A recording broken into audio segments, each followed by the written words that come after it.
Давайте я вам покажу объект недвижимости в Испании. Вот смотрите. Большой клочок земли. Ни сада, ничего. Ну, те дальние, наверное, оливковые деревья, судя по цвету листвы. Кусок земли здоровый. Вот, хотя, возможно, там внизу есть забор где-то. Стоит относительно новая машинка. Какая-то вот служебная постройка. И там есть домик под плоской крышей. Чуть ли не времяночка. Видите? Вон. Может быть, вам видно, не видно. Ну, что-то там такое есть. Крыша накрыта, по-моему, тряпкой, прижатая шлакоблоками. Вот есть объявление о том, что охраняется охранной фирмой.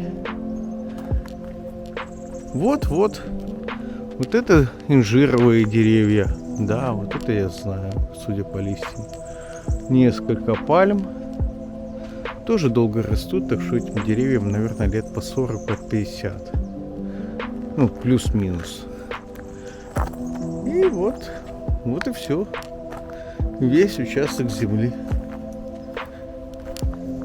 Объект недвижимости.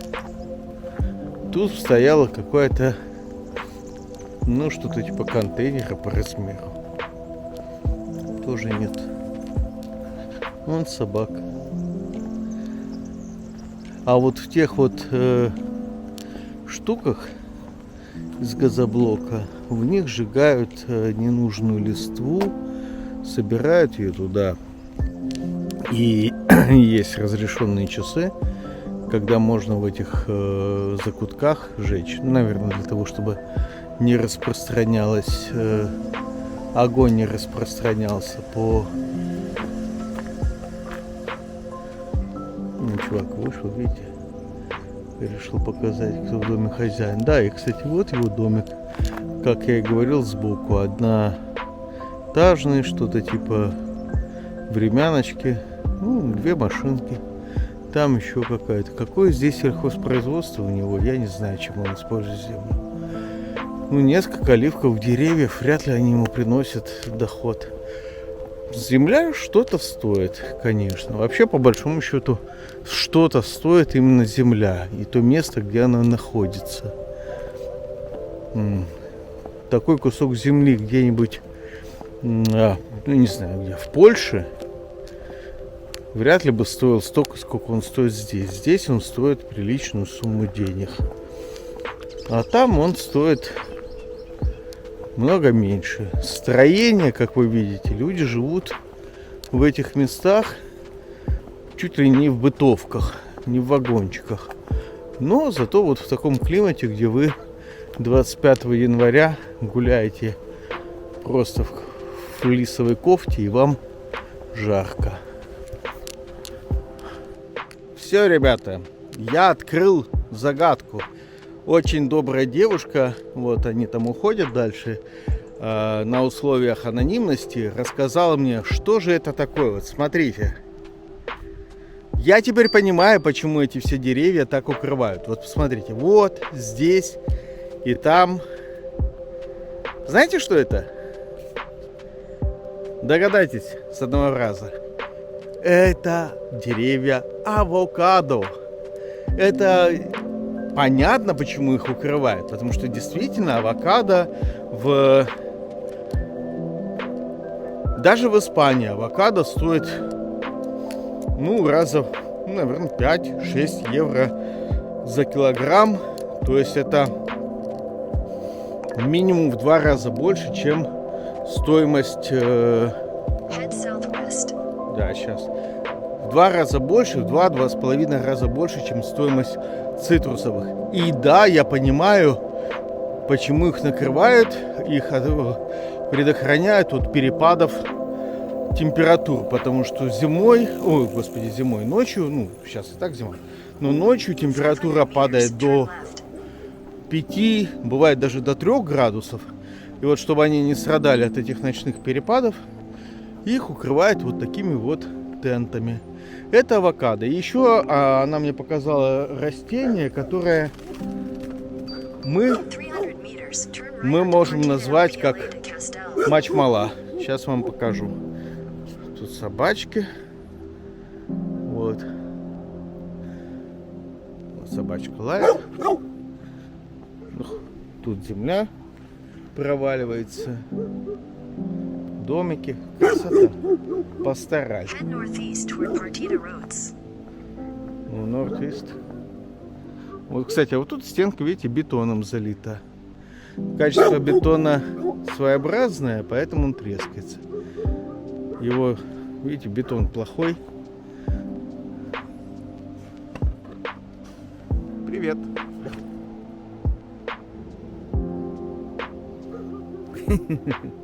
Не знаю, зачем его закрыли. Все, ладно, выполнил работу, перестал лать.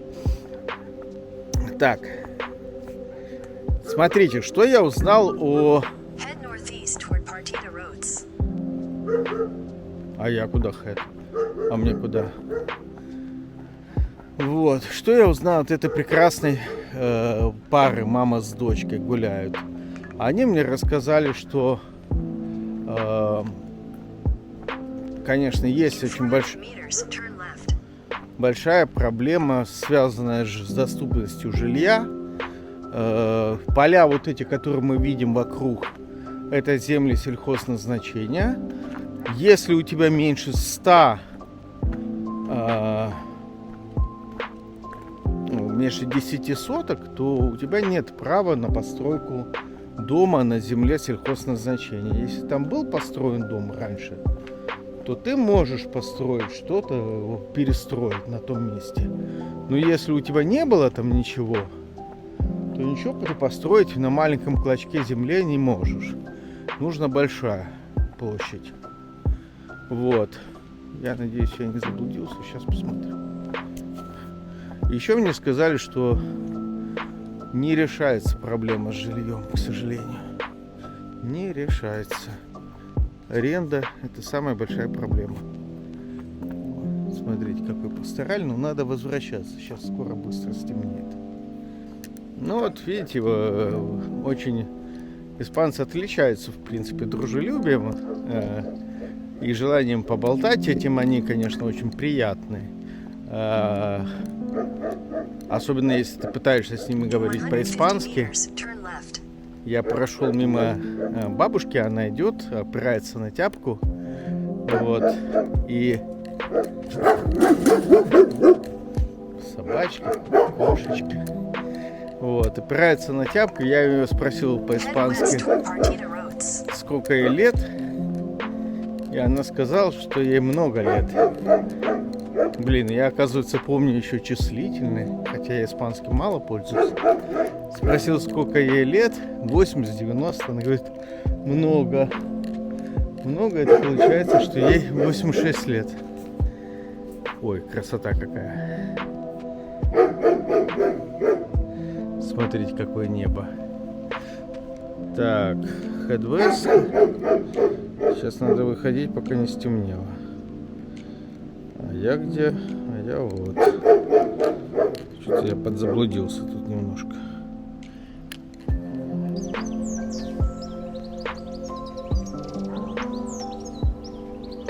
Еще памятник производителям оливкового масла. Вот это вот.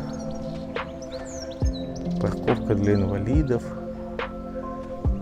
И вот там вот два здания заброшенных. Те вот вверху и внизу. А это нет, это не заброшено. Это даже очень ресторан. Не смущает, что рядом заброшка.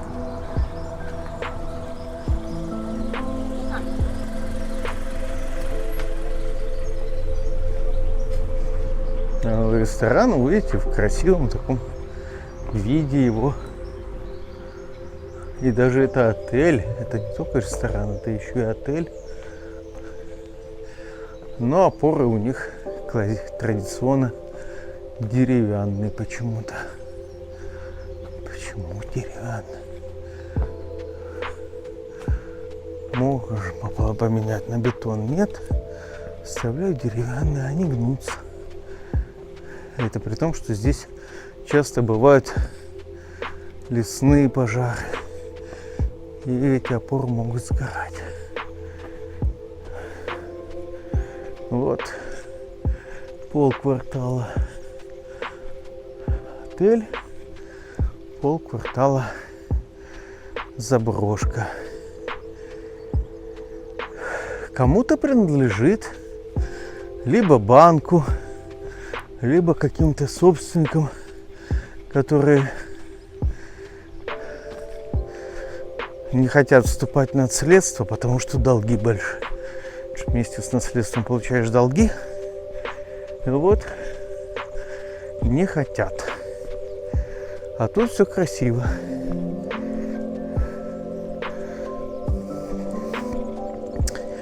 Короче, кто-то целый лес. Кстати, здесь, в этом регионе, вокруг Бенидорма, зелень еще есть. Видите, если посмотреть на окружающих горах, еще есть следы растительности. И вот сейчас мы одно исследование сделаем. Очень много вот таких вот деревьев вокруг. Я понятия не имею, что на них растет. Они укрывают эти деревья этим какими-то тентами, берегут их, то ли от переохлаждения, то ли от чего-то еще, от перегрева.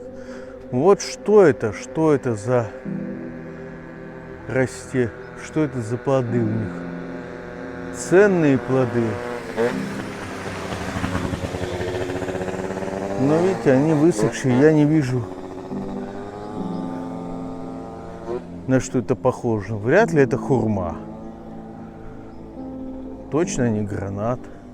Похоже отчасти на хурму, но я такой хурмы никогда не видел. Инжир? О, кстати, может быть, это инжир. Ну, я лазил по инжиру, я собирал инжир много раз. Такого я не видел. Если это инжир, если я тут найду кого-то, кто говорит un poco inglés по-английски. Ну, в принципе, я и по-испански могу спросить, что за тип дерева это, что за сорт. И по-английски будет надежнее. Но если я выясню, что это инжир, моя догадка, то это означает, что все вот эти вот окружные горы и сады засажены инжиром. Что огромное количество инжира производится. Прикольно, да? А вот опунция.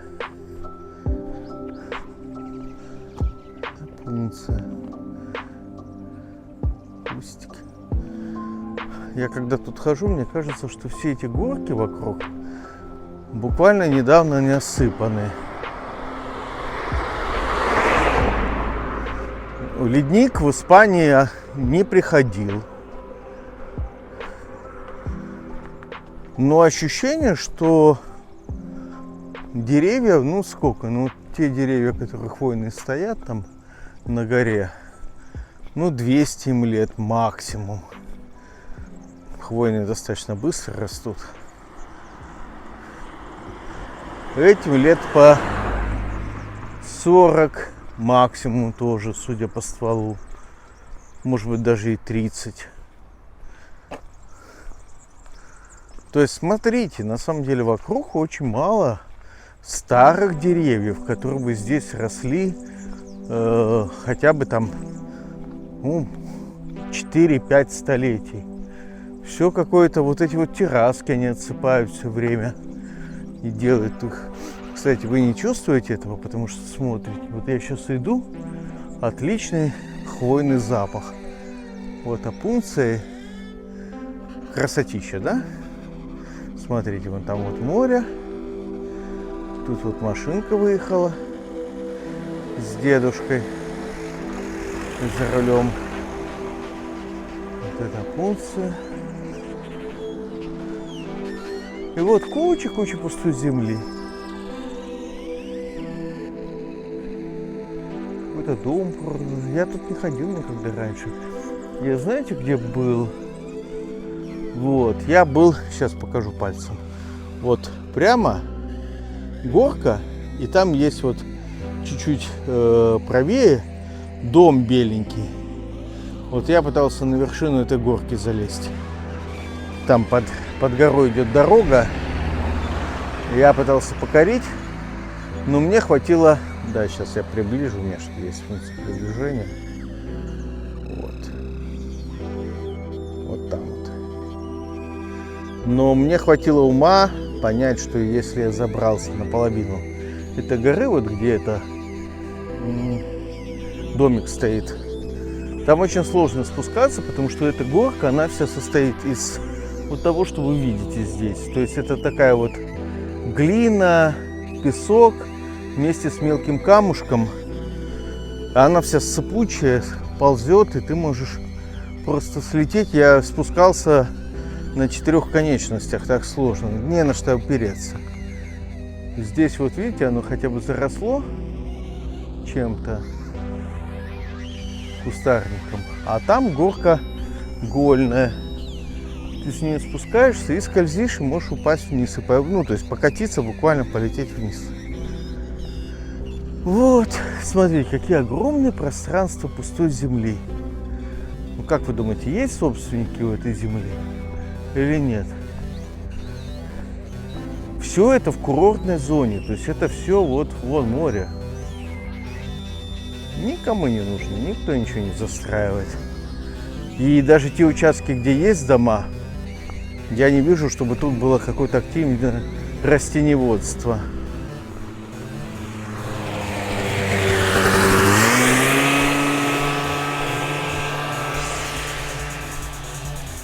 Вот кусок земли пустой.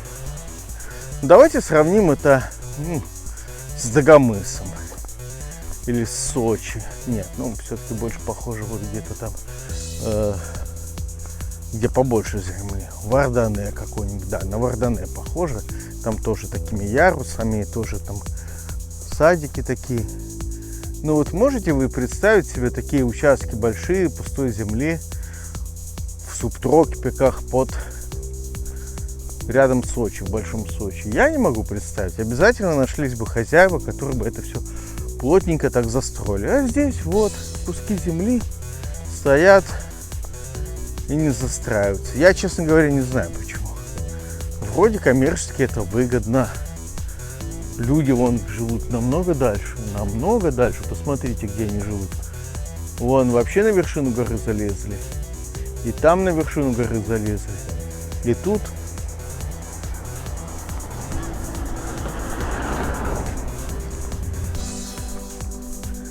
А тут все пусто. Тут что они выращивают? Непонятно. Ну, там какие-то сады с мандаринами, апельсинами. Опять же, ну смотрите, сады не такого огромной площади, чтобы на них заработать. Ну сколько? Килограмм апельсин в магазине стоит евро 60, 2 евро. Вот вы должны растить, вон лимоны. Евро 2 лимона. 2 евро килограмм лимонов стоит. И именно местных, произведенных здесь вот в валенсианском сообществе. Ну, сколько вы соберете? Пускай 100 килограмм. Вряд ли это вам хватит на жизнь. Вот, пожалуйста. Домик заброшен, но огорожен. Значит, кому-то принадлежит. Кто-то его огородил, кто-то натянул сетку, демонстрирует, что он кому-то нужен.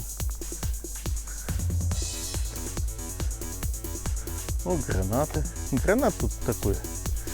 Кустарник, дерево, сорняк. И вот у вас есть заброшенный домик, а рядом вполне себе жилой, даже, видите, с накопителем, с Wi-Fi, с радиоудлинителем. Такой вот модерновый. Я, честно говоря, понятия не имею, куда я иду. Ухожу я точно от Альтея, то есть от дома. Ну, дальше объездной я не дойду. Есть ощущение, что я иду в сторону Альфаз-дель-Пи. Вот, пожалуйста, домик, бамбук. И между домиками есть проход. Тут все новенькое. Тоже. Смотрите, какие огромные куски земли. Огромные куски земли. Пустые, ничем не заняты. Это оливковые деревья, вот, которые мы видим. Это оливки. А остальное просто пустыри. Ну, что-то еще, какие-то деревья посажены. Ну, в общем-то, все пусто.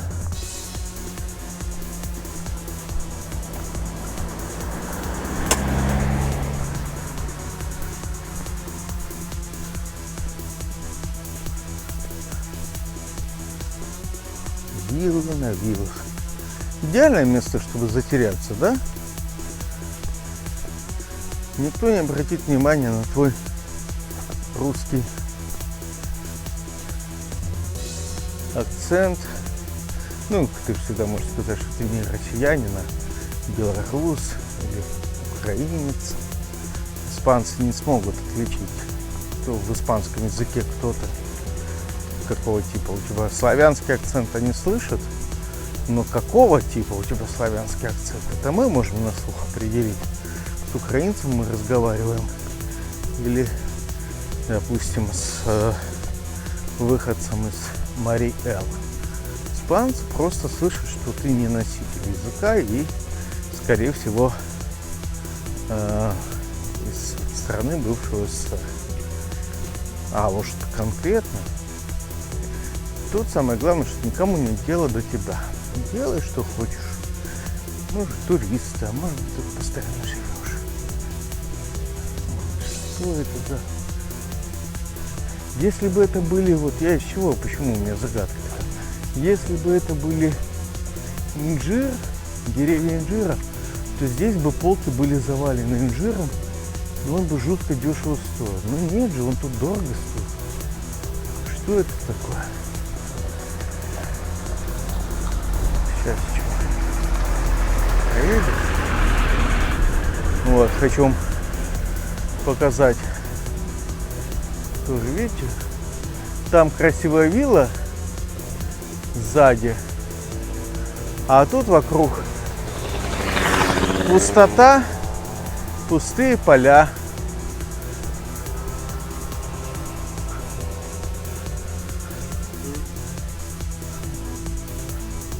Курочки.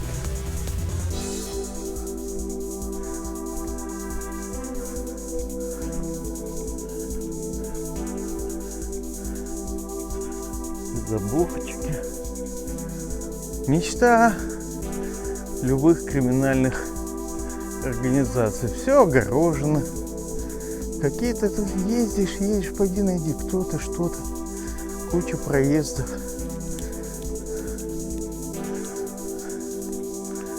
Вот. Виллы.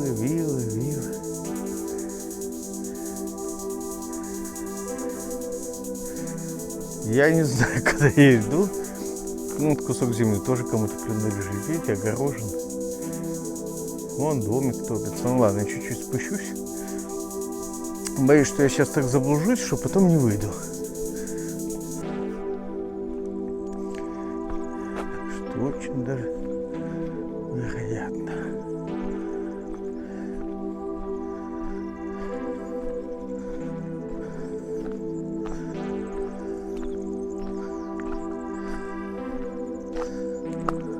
Там перегорожено. Там тут